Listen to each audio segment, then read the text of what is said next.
Alhamdulillah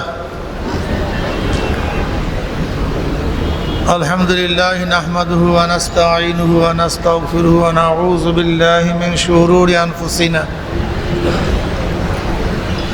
man yahdihillahu fala mudilla lahu wa man yudlilhu fala hadiya lahu wa nashhadu an la ilaha illallah wahdahu la sharika lahu ونشهد أن محمدًا عبده ورسوله أما بعد فأعوذ بالله من الشيطان الرجيم بسم الله الرحمن الرحيم يا أيها الذين آمنوا صلوا عليه وسلموا تسليما اللهم صل على سيدنا حبيبنا مولانا محمد صلى الله عليه وعلى آله وصحبه وسلم شهيد الشريف اللهم صل على سيدنا حبيبنا مولانا محمد صلى الله عليه وسلم اللهم صل على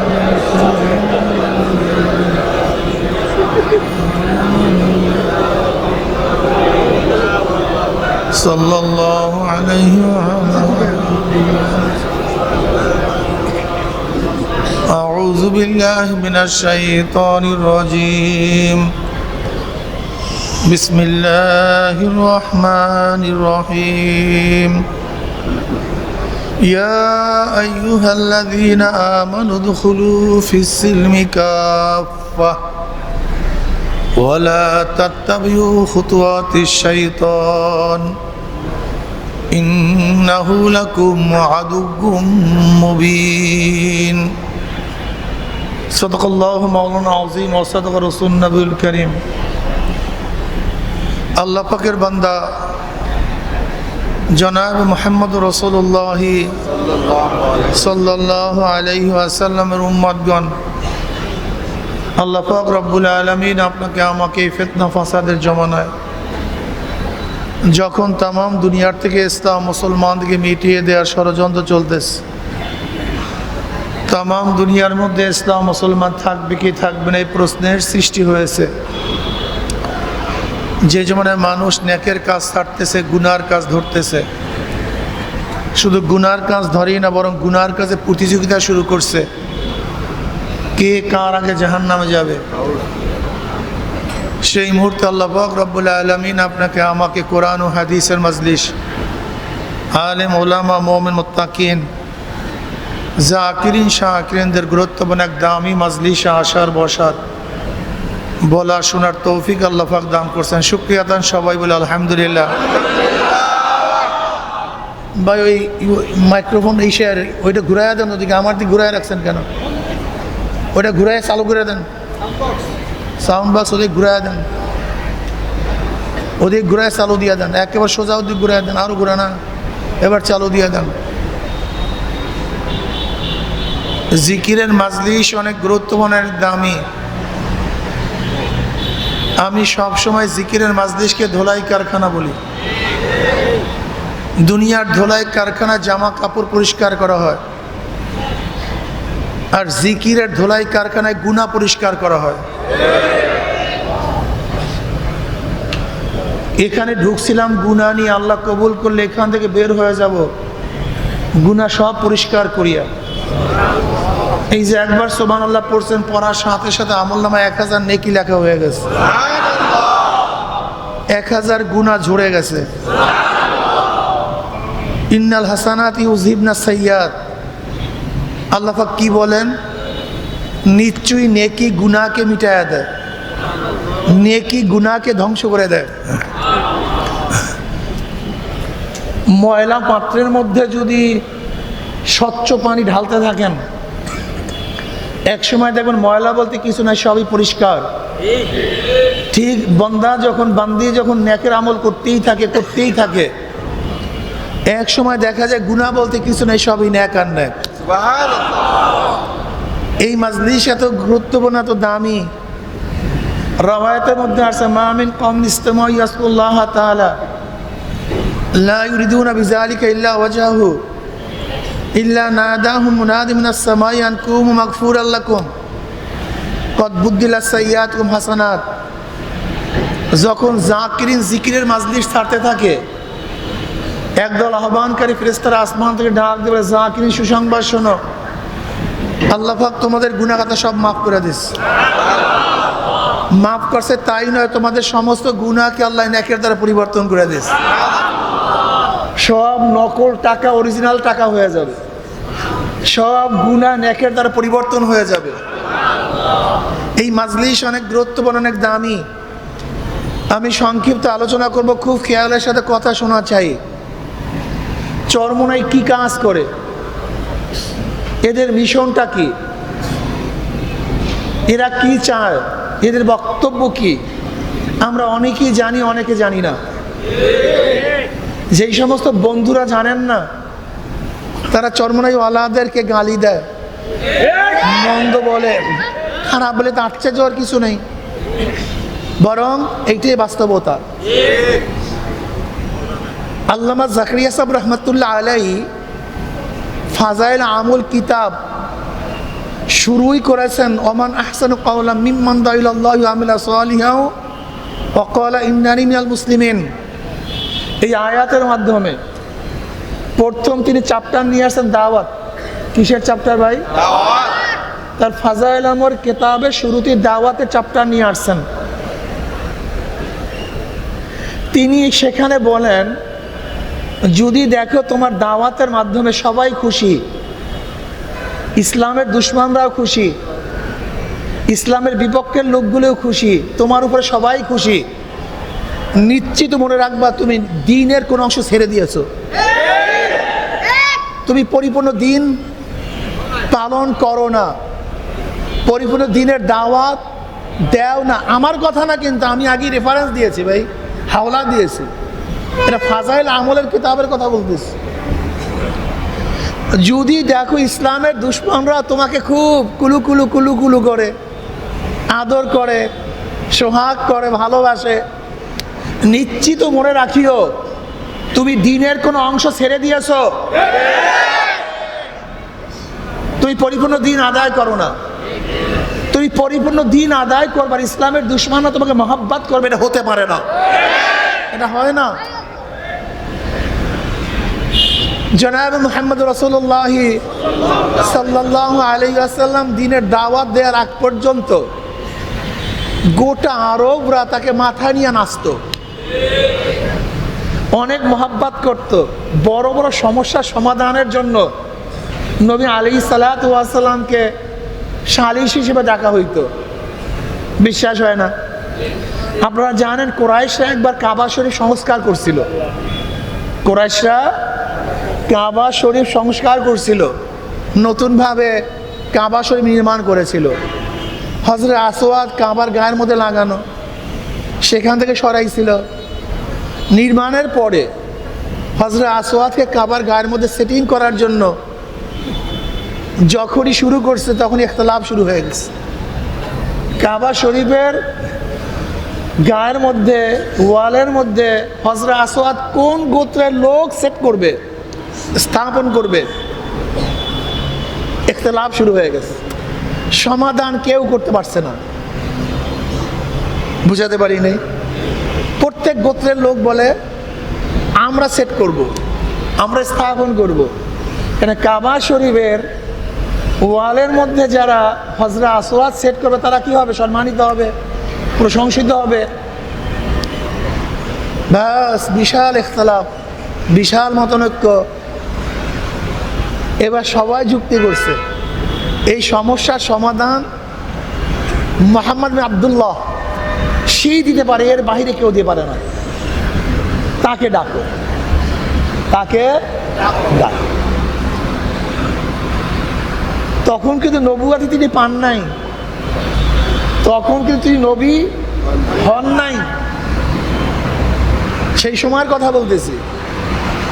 নবী আলাইহিস সালাতু ওয়াস সবাই ডাকছে, নবী আলাইহিস সালাতু ওয়াস বলছে হ্যাঁ সমাধান আমার কাছে আছে। তিনি কিভাবে সমাধান করলেন? একটা রুমাল বিছাইস, রুমালের উপরে নিজে হজরত আসওয়াদকে রাখছে, রাখার পরে বলছে সমস্ত গোত্রের লোক রুমালের চারো পাশে ধরো। এবার সমস্ত গোত্রের লোক রুমালের চারো পাশে ধরছে, তাহলে এবার চলো কামার দিকে। কি কথা কন না কেন? চলো কামার কাছে নেওয়ার পরে নবী আলাইহিস সালাতু ওয়াস সালাম ওয়ারের মধ্যে সেট করে দিছে, সমস্ত ঝগড়া শেষ। এই নবী আলাইহিস সালাতু ওয়াস সালাম আলামিন আস-সুদুক, সবচেয়ে বিশ্বাসী সত্যবাদী। কে বলছে? এই কাফেররা বলছে, মুশরিকরা বলছে ওয়াংজির আশিরাতাকাল আকরাবিন। এই আয়াত নাযিল হওয়ার পরে নবী আলাইহিস সালাতু ওয়াস সালাম গোত্রের সবাইকে ডাকছে, ডেকে বলতেছেন এই পাহাড়ের উপর দিক থেকে, ওই দিক থেকে যদি আমি বলি তোমাদের উপরে শত্রু আক্রমণ করার জন্য আসতেছে, তোমরা কি বিশ্বাস করবা? বলে হ্যাঁ অবশ্যই, যেহেতু তুমি বলছো। পাহাড়ের ওই দিকে আমরা দেখি না যে আমাদের উপরে আমাদের শত্রুর আক্রমণ করার জন্য প্রস্তুতি গ্রহণ করছে, আমরা দেখি না, কিন্তু বলছে কে? তুমি মোহাম্মদ বলছো। এই যেমন ওয়ালের ওদিক থেকে আমরা কিছু দেখি, ওয়ালের ওদিকে কি আছে আমরা দেখি না, এই ওয়ালের ওপাশ থেকে আমাদের আক্রমণ করতেছে আমরা জানি না, বুঝি না। এখন নবী আলাইহিস সালাতু বলছে এই পাহাড়ের ওদিক থেকে তোমাদের উপর আক্রমণ করতে আসার জন্য একদল শত্রু বাহিনী তৈয়ার হইতেছে, এই কথা আমি বলি তোমরা বিশ্বাস করবা? সমস্যাটা সবাই বলছে হ্যাঁ তুমি বলছো, এর মধ্যে অসত্য বলতে কিচ্ছু নেই, নিশ্চিত সত্য ঘটনা, অবশ্যই তোমার সেই সত্যবাদী কেউ নেই। এবার নবী আলাইহিস সালাতু ওয়াস সালাম যখন দাওয়াত দেওয়া শুরু করলেন, কুলু লা ইলাহা ইল্লাল্লাহ তুফলিহুন, আমি নবী।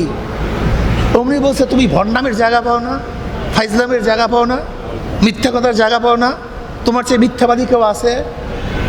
আপনি চিন্তা করতে পারছেন? এই মাত্র স্বীকারোক্তি নিয়েছিল, এই মাত্র একই স্টেজে একই মাজলিসে এই মাত্র স্বীকারোক্তি নিয়েছিল যে আমাকে আপনি বিশ্বাস করেন কিনা, সত্যবাদী মনে করেন কিনা। সবাই মাজলিসের বলছে তোমার সেই সত্যবাদী কেউ নাই, কিন্তু যখনই দ্বীনের দাওয়াত দেওয়া শুরু করছে ওই একই মাজলিসের লোকগুলি বলছে তোমার সেই মিথ্যাবাদী কেউ নেই, তোমার সেই ভণ্ডও কেউ নেই। বুঝাতে পারিনি। কি বুঝাতে চাইছি? যুগে যুগে যখনই যেই সময় দ্বীনের দাওয়াত দেওয়া শুরু করছে বেঈমানরা সহ্য করতে, এইটাই বাস্তবতা, এইটাই সত্য কথা, এইটাই ঠিক। চরমনাইওয়ালারা যদি আজকে বাতিলের বিরুদ্ধে কথা না বলতো, চরমনের সে বড় আল্লাহর ওলি কেউ ছিল না। এদের সে ভালো লোক আর দুনিয়াতে নেই। আল্লাহ এরা দুনিয়ার শ্রেষ্ঠ, এরা ফেরেশতা। কিন্তু যখনই অপকর্মের বিরুদ্ধে কথা বলতেছি তখনই কি নেশা খায়, মিথ্যা বলে, পীর সাহেব চরমনাই। তখনই স্লোগান কি মিথ্যা বলে, নেশা খায়, পীর সাহেব চরমনাই। তখনই স্লোগান কি এরা ভণ্ড। বুঝাতে পারি নাই।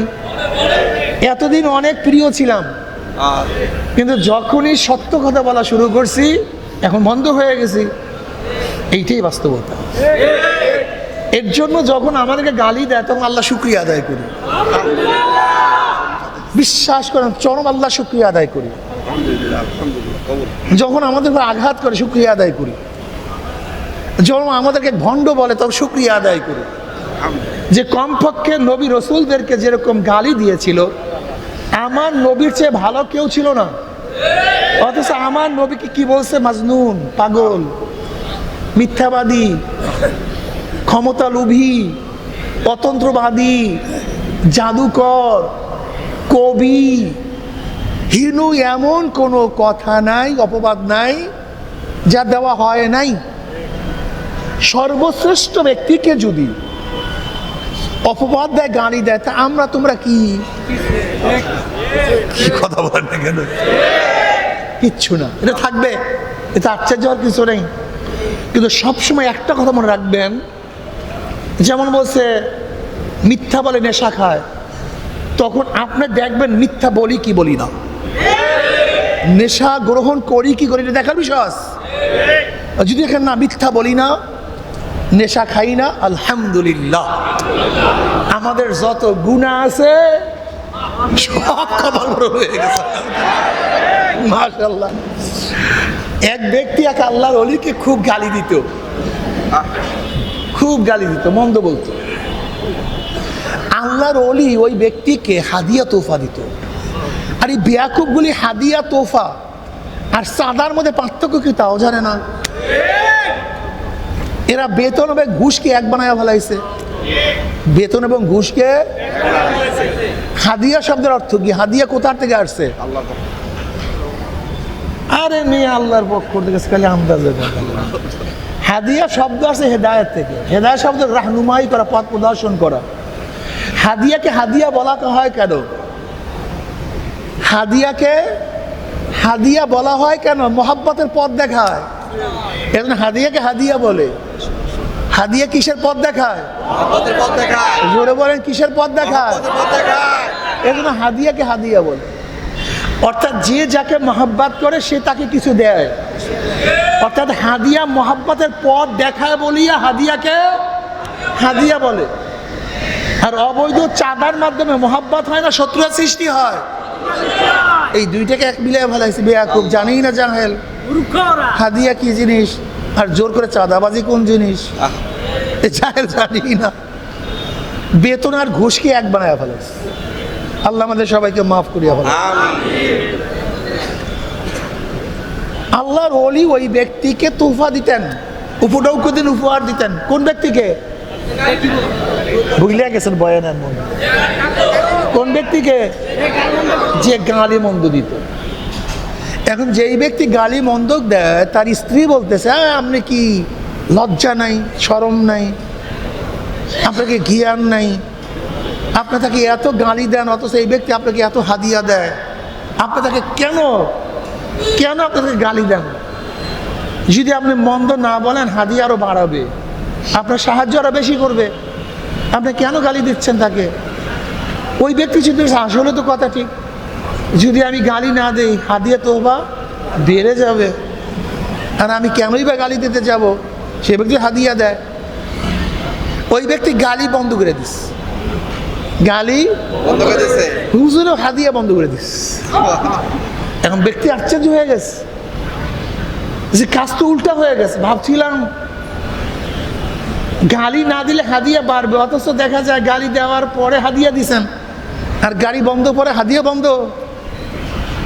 ওই ব্যক্তি একদিন গেছে হুজুরের কাছে, হুজুর এতদিন গালি দিছে, বন্ধ বসে হাদিয়া দিছেন, কিন্তু এখন গালি বন্ধ করছে, হাদিয়া বন্ধ করলেন কেন? এবার হুজুরের জবাবটা কিয়ামত পর্যন্ত মনে রাখবেন, এটা নসিহাত। এবার হুজুর বলতেছে, এতদিন তুমি আমার উপকার করছো, আমিও তোমার উপকার করছি, এখন তুমি আমার উপকার বন্ধ করছো, আমিও তোমার উপকার বন্ধ করে দিছি। তা আবার কি? বলে দেখো, তুমি আমাকে গালি দিছো, আমার যত গুনাহ যা হয়তো তওবা করলে আল্লাহ মাফ করতো না, তোমার গালি গিবা শেখায়াতের কারণে আল্লাহ পাক সমস্ত গুনাহ তোমার মধ্যে নিয়ে নিস, আর তোমার যে নেক ছিল সব আল্লাহ আমাকে দিয়ে দিস। এর চেয়ে বড় উপকার কেউ করতে পারে না। এর জন্য আমিও তোমার উপকার করছি, তুমি আমার উপকার করছি। যেহেতু তুমি আমার উপকার বন্ধ করে দিছো, আমিও তোমার উপকার বন্ধ করে দিস। আজকে হাজারো মুমিনদেরকে বিভিন্ন দল বেঈমান বানায় ফেলাইতিস, হাজারো ভালো সন্তানদেরকে বিভিন্ন দল খুনি বানায় ফেলাইতিস। আবরার ফাহাদকে কারা হত্যা করছে? আবরার ফাহাদকে হত্যা করছে বুয়েটের ছাত্ররা। বুয়েটের ছাত্র কারা? সবচেয়ে জ্ঞানী, সবচেয়ে মেধাবী। বুয়েটে ভর্তি হওয়ার জন্য বাংলাদেশের সবচেয়ে বেশি মেধার প্রয়োজন। মেট্রিকে ভালো রেজাল্ট, আইএ ভালো রেজাল্ট, সব জিপিএ 5, এর নিচে কেউ বুয়েটে ভর্তি হইতে না। তাই মেট্রিক পর্যন্ত ছাত্ররা কি ছিল, ভালো ছিল না খারাপ ছিল? আইএ পর্যন্ত খুবই ভালো ছাত্র ছিল। আপনারা দেখেছেন এবার যারা মেট্রিকের মধ্যে ভালো রেজাল্ট করছে, ভালো নাম্বার পেয়েছে, ওরা কি বলছে? আমরা অ্যান্ড্রয়েড মোবাইল ব্যবহার করি না। ভালো ছাত্র অ্যান্ড্রয়েড মোবাইল ব্যবহার করে না, পড়াশোনার টানেই থাকে, নাহলে ভালো রেজাল্ট করতে পারে না। আর বর্তমানে আমাদের ছেলেরা 5, 8-এ পড়ে, খালি সারাদিন পড়াশোনা হবে না, গোল্লায় গেছো, তোমার কারবার শেষ, তুমি গোল্লায় গেছো, তুমি ধরানন কলিকাতার রোড, তোমার কারবার শেষ। তাই মেট্রিক পর্যন্ত ভালো ছিল, আইএ পর্যন্ত খুব ভালো মেধাবী ছাত্র ছিল, ভর্তি হয়েছে কোথায়? বুয়েটে। এত ভালো ছাত্রটা কয়েকদিন পর কি হয়ে গেছে? খুনি হয়ে গেছে। ছিল ভালো, হয়ে গেছে কি? কাদের কারণে? এই দলের কারণে, এই সংগঠনের কারণে।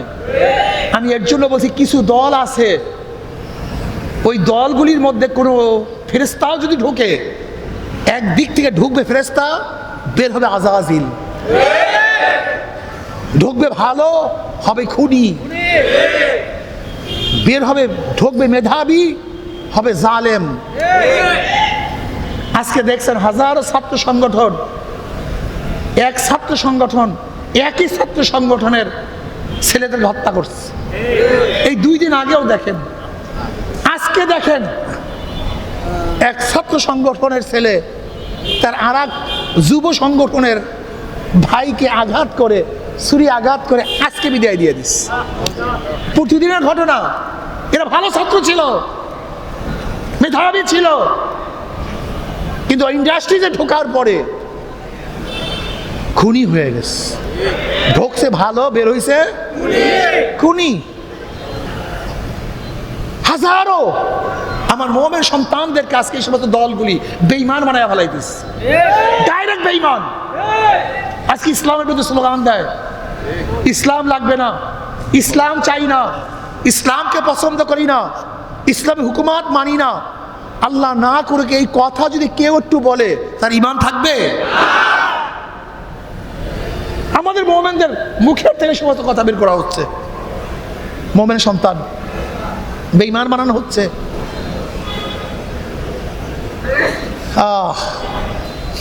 আল্লাহ আমাদের সবাইকে মাফ করে দেন। আজকে হাজারো সন্তান ধর্ষক হচ্ছে, হাজারো সন্তান গাঁজাখোর, হাজারো সন্তান মদ পান করে।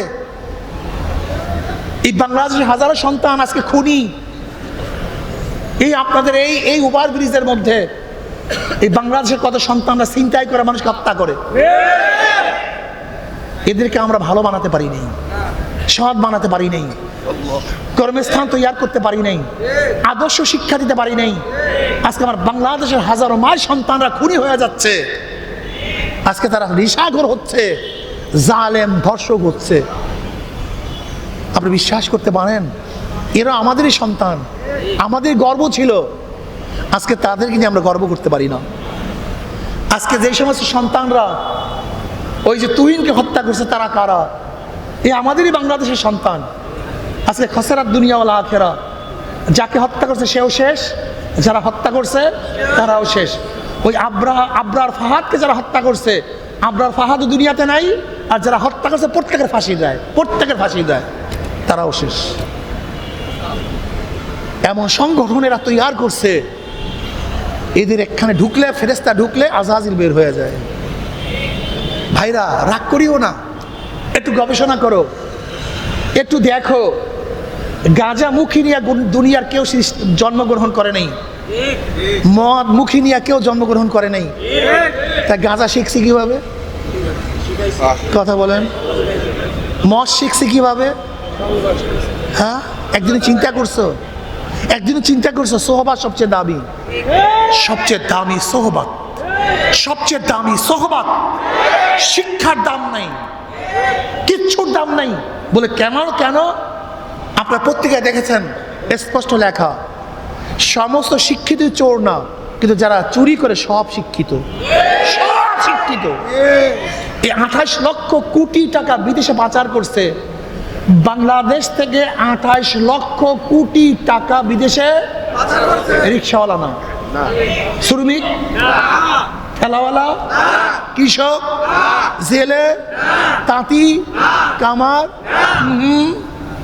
সব বড় বড় শিক্ষিত, সব বড় বড় শিক্ষিত। বাজেটে 70% চুরি আমাদের দেশে। জেলে তাঁতি মজদুররা করে নেই, সব বিসিএস এর ক্যাডাররা করছে। এই যে রাস্তার থেকে হাজার হাজার কোটি টাকা চুরি, এই ব্রিজ থেকে হাজার হাজার কোটি টাকা চুরি আমাদের দেশে কোনো গরিবরা করে নাই, মূর্খরা করে নাই, সব বড় বড়রা সব। তার মানে ওরা শিক্ষায় মানুষ হতে পারে নাই, সোহবাত পায় নাই। ওই বুয়েটে গিয়েও খুনি হয়েছে সোহবাত না পাওয়ার কারণে, ওই মেডিকেলে খুনি হয়েছে সোহবাত না পাওয়ার কারণে। আজকে ঢাকা ইউনিভার্সিটিতে গিয়েও একজন ব্রিটিশ ছাত্র খুনি হয় সোহবাত না পাওয়ার কারণে। সোহবাত সবচেয়ে দামি, এর চেয়ে দামি কোনো জিনিস নেই। এই যে আল্লাহ কি বলে, ওয়াকুনু মা সাদিকিন, ওয়াকুনু মা সাদিকিন। আজকে বাংলাদেশটা ধ্বংস হয়ে যাচ্ছে শুধু সোহবাতের কারণে। আল্লাহ ওদের সোহবাত এখতিয়ার করে। আমরা বারবার ওঠেন কেন? কি হয়েছে আপনার? বিয়াকুব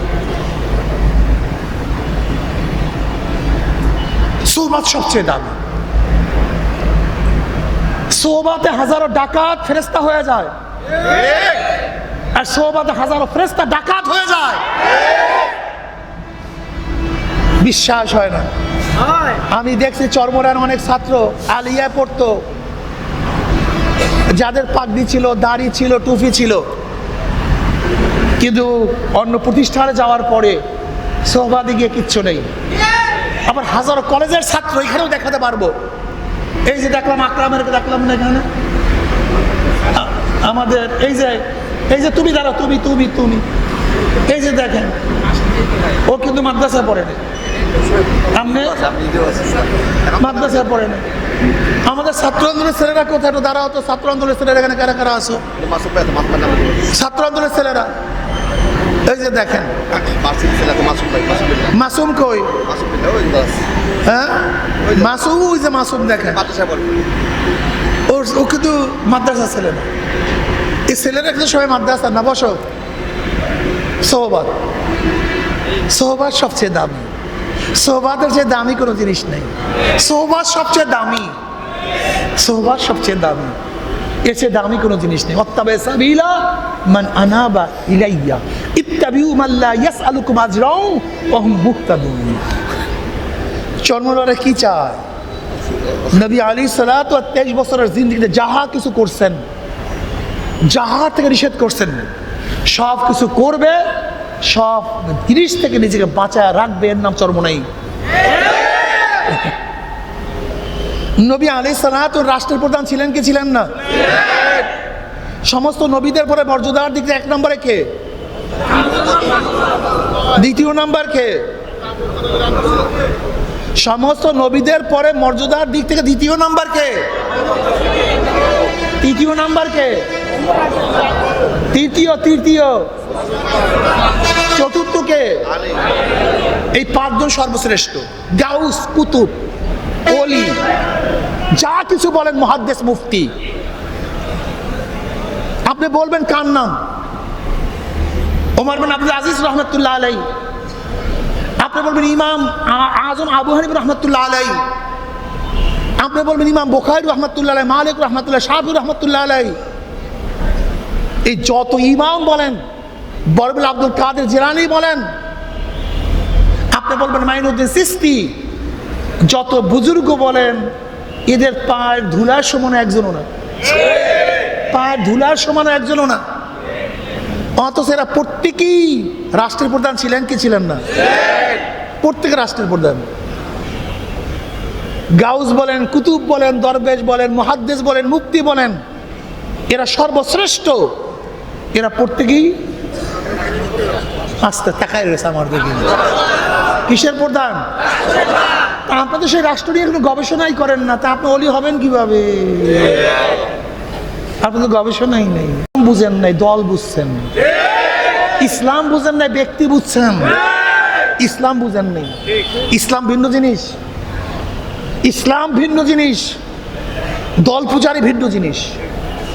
যেই 5 জন সর্বশ্রেষ্ঠ, এই 5 জন রাষ্ট্রের প্রধান, অথচ রাষ্ট্রের ব্যাপারে আলোচনা করলে উনি তো বুজুর্গ না, উনি তো আল্লাহর ওলি না, উনি পীর না। যদি রাষ্ট্র সম্পর্কে আলোচনা করো, এই শয়তান নমরুদ, এ সাদ্দাত, এ আবু জেহেল, ফেরাউন, তুই যে চেয়ারের মধ্যে আসো, ওই চেয়ারের মধ্যে তোকে থাকতে দেবো না, ওর ইসলামকে বসাবো। এই কথা বললি, হুজুরে তো দরবেশ না, হুজুর তো ওলি না, হুজুর তো বুজুর্গ না। হুজুর আপনার যা কিছু করেন, খালি চেয়ারটার দিকে তাকাবেন না। আপনার মাসে স্বর্ণ দিয়ে বান্ধাইয়া দেব, আপনার মাদ্রাসা ভবন করিয়া দেব, আপনার সমস্ত ব্যবস্থা আমরা করিয়া দেব, খালি কথা কয় না কেন? ওই চেয়ারটার দিকে তাকাবেন না, সব করবেন, সব করব, হাদিয়া, তোফা, গাড়ি, বাড়ি, সব সব দেব। মাদ্রাসা 100 তালা করে দেব, জমি সব লিজ দিয়া দেব, গাড়ি মার্সিডিজ দিয়া দেব, সম্মানের উঁচা স্থানে বুঝাইয়া দেব। খালি হুজুর ওই চেয়ারটার দিকে তাকাইবেন না, ওখানে তাকাইলে বাজার আছে। কি কথা সত্য বললাম না মিথ্যা বললাম? শুধু চেয়ারটার দিকে তাকাইবেন না, ওখানে আমি থাকবো। আমি নমরুদ, আমি থাকবো ওখানে। আমি সাদ্দাত, আমি ওখানে থাকবো। আমি ফেরাউন, আমি ওখানে থাকবো। আপনি ওখানে তাকাইবেন না। ওই টাকাইতে গেলেই ভেজাল আছে হুজুর, তাহলে আপনি ওলি থাকবেন না, আপনি ভণ্ড হইয়া যাবেন হুজুর। মেলে কথা মিলে না মিথ্যা কথা বলতে আছে? হ্যাঁ,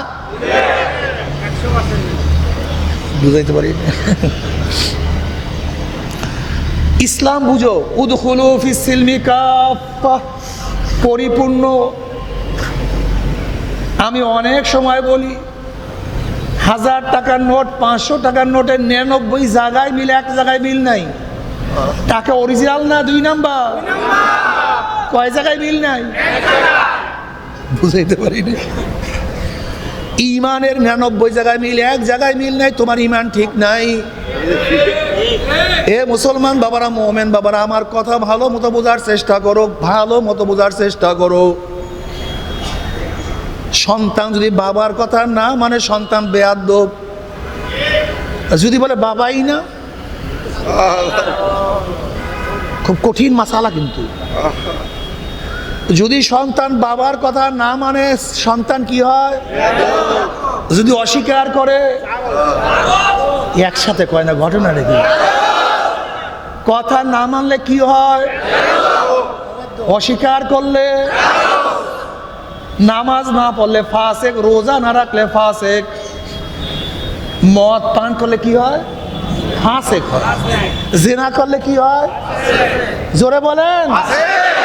অর্থাৎ গুনার কাজ করলে ফাসেক হয়, নামাজ না পড়লে ফাসেক, রোজা না রাখলে ফাসেক, মদ পান করলে ফাসেক, জিনা করলে ফাসেক। যদি বলে নামাজ লাগে না, রোজা লাগে না, পর্দা না করলে কি হয়? যদি বলে পর্দা লাগে না, বুঝাইতে পারি। ইসলামী হুকুমাত কায়েম না করো, তুমি ফাসেক। যদি বলো ইসলামী হুকুমাত চাই না, একদিন চিন্তা করছো? একদিনও চিন্তা করছো? হ্যাঁ, একদিনও ভাবছো কি করতেছো? একদিনও ভাবছো? ভাবই তো নাই, সব সেই ভাবই তো নেই। এর জন্য আমি বারবার একটা কথা বলি, খবরদার অস্বীকার করিও না, নফস এবং শয়তান আমাদের মধ্যে আছে কি নাই? নামাজ কাজা করতেই পারি, নফস শয়তানের ধোকায়। রোজা নাই রাখতে পারি, নফস এবং শয়তানের ধোকায়। দাড়ি কাটতেই পারি, বেপর্দা হইতেই পারে, জেনা করতেই পারি, নফস এবং শয়তানের ধোকায়। কিন্তু খবরদার, শরিয়াত যেটাকে জায়েজ বলছে এটা না জায়েজ বলবা না, আর শরিয়াত যেটাকে হারাম বলছে সেটা কোনো সময় জায়েজ বলবা না। ইসলামের মধ্যে যাহা কিছু আছে যথাস্থানে রাখো, যথাস্থানে। ফরজকে ফরজ বলো। আমি মানতে পারি সেটা আমার দোষ। ওয়াজিবকে ওয়াজিবের স্থানে রাখো, আমি মানতে পারি না, আমার দোষ। সুন্নাতকে সুন্নাতের স্থানে রাখো, আমি মানতে পারি না, আমার দোষ। মুস্তাহাবকে মুস্তাহাবের স্থানে রাখো, হারামকে হারামের জায়গায় রাখো। তুমি মদ পান করো নফস এবং শয়তানের ধোঁকায়, কিন্তু খবরদার মদ পান করাকে হালাল মনে করিও না। তুমি বেপরদা চলো, চলতেই পারে ইনশাআল্লাহ, আল্লাহ একদিন না একদিন হিদায়াত দিতে পারে, এটা আল্লাহ পাকের ইচ্ছা। মুহূর্তের মধ্যে আল্লাহ পাক হিদায়াতের মালা পরাইতে পারে, অস্বীকার করিও না। এই মাজলিসের মধ্যে হাজারো লোক আছে একদিন নামাজ পড়তো না, এখন আর নামাজ কাজা করে না, এরকম নাই এখানে? এই মাজলিসের মধ্যে হাজারো লোক আছে একদিন দাড়ি রাখতো না, এখন দাড়ি ছাড়া রাস্তায় নামতে পারে না। একদিন গাছ মাজদার মধ্যে ছিল, এখন জিকির সানা থাকতে পারে না। একদিন আমার মাওলার পরিচয় ছিল না, এখন আমার মাওলা,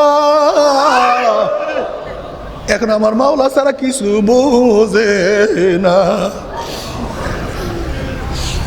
আমার মুসলমান বাবারা, আমার যুবক বাবারা, আমার মুরব্বী বাবারা, দুনিয়া থাকার জায়গা না, কেউ থাকতে পারে নাই। আগেকার সময় চলে গেছে, ছোটবেলার খেলার সাথে আজকে দুনিয়ার মধ্যে নাই। যাদের সাথে মক্তবে প্রাইমারিতে পড়াশোনা করছে ওরকম অনেক ছাত্র ভাই আজকে দুনিয়ার মধ্যে নাই। যাদের সাথে দাওরা কামেল মাস্টার্স পাস করেছিলাম এরকম অনেক ছাত্র ভাই বিদায় হয়ে গেছে।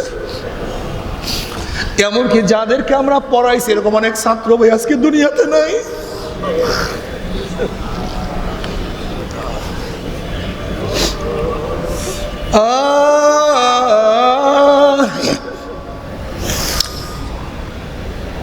দুনিয়া থাকার জায়গা না, কেউ থাকতে পারে নাই। যেরকম বিকালবেলা রাখাল গরু ছাগল গুলি হাঁকাইতে হাঁকাইতে গোয়াল ঘরের দিকে নিয়ে যায়, ঠিক কি যেন তোমাকে আমাকে পিছন থেকে হাঁকাইতে হাঁকাইতে হাঁকাইতে হাঁকাইতে কবরের দিকে নিয়ে রওনা করছে। হে যুবক, তুমি বারবার তোমাকে নফস এবং শয়তান ধোঁকা দেয় আরো বাঁচবো, কিন্তু তুমি কি দেখো না নাইনের কত ছেলেরা দুনিয়ার থেকে বিদায় হয়ে গেছে। হে আমার 8-এর ছাত্র বাবারা, দেখো না তুমি কত 7-এর ছাত্ররা দুনিয়ার থেকে বিদায় হয়ে গেছে। এ বাবা, তুমি এখন আমার মাওলাকে সেজদা করবা না, অথচ তোমার সন্তানের লাশ তোমার কাঁধের উপরে উঠিয়া গেছে। এ দাদা, তুমি এখনো মাওলার দিকে ফিরবা না, অথচ তোমার নাতির জানাজায় তুমি নিজে উপস্থিত হয়ে গেছো। এ বড় ভাই, তুমি এখন আমার মাওলার পথ ধরবা না, অথচ তোমার ছোট ভাইয়ের কবর তুমি নিজেই খনন করা শুরু করিয়া দিছো। এ বন্ধু, এই মতো তোমার বন্ধুকে চিরতরে বিদায় দিয়া চলে আসছো।